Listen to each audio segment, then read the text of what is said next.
안녕하세요. 가슴 성형을 정말 사랑하는 의사 조영신 원장입니다. 오늘은요, 여성들의 로망인 가슴. 요즘 가슴 성형 트렌드는요, 자연스러운 겁니다.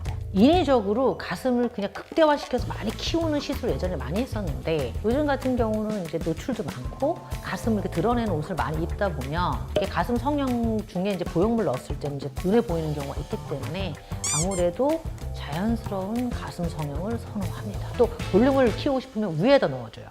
위에 놓고 옆에 놓고 해서 전체적으로 자연스럽게 만드는 그런 가슴 성형이 트렌드입니다. 그리고요, 하체에 지방이 많으신 분들은 가슴에다가 지방 이식을 통해서 줄기세포를 섞어서 이식을 하게 되면 생착률이 높고 지방이 잘 살기 때문에 그걸 통해서 어느 정도 확대 효과를 갖고, 너무 가슴이 작으신 분들은 한 2번 정도, 한 번 하면 한 150 정도 커지기 때문에 한 번 해서 150 커지고 한 번 해서 300 이렇게 해가지고 보형물에 거의 준하는 그런 가슴 지방 이식술을 할 수 있습니다.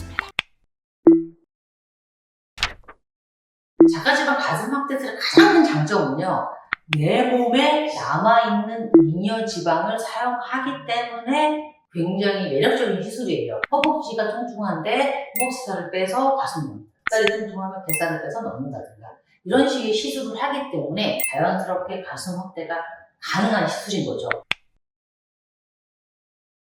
비대칭 가슴이 사실 자가지방이 제일 좋죠. 오른쪽은 커요, 왼쪽은 작아.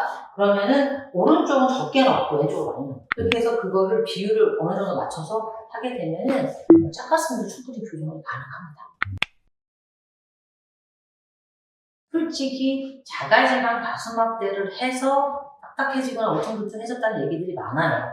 근데 그 이유는 뭐냐면, 지방을 순수한 지방을 사용했느냐, 그 다음에 줄기세포를 섞어서 넣느냐, 원장님의 스킬이 좋아서 지방을 골고루 잘 넣느냐, 이런 것을 다 종합해서 해야 돼요.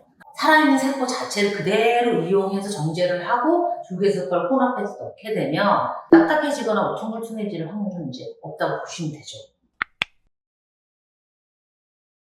처진 정도에 따라 달라요. 그러니까 예를 들면은 가슴이 이렇게 있잖아요. 근데 여기 유두가 있어요. 상완에 한 가운데 정도까지 올라가면 처진 가슴이 아닌데, 이게 상완에 50% 밑으로 떨어지면서 팔꿈치에 가까워지시는 분들이 있거든요. 그러면 우리가 처진 정도를 말하는데, 처진 게 너무 심하신 분들은 사실은 확대 수술을 먼저 하기보다는 아큐스컵을 통해서 피부를 끌어올린 다음에 이식을 하는 게 더 좋습니다. 그런데 만약에 약간 처진 경우 있잖아요, 살짝, 이런 경우는 자가지방 확대를 통해서 볼륨업이 되면서 자연적으로 리프팅이 됩니다.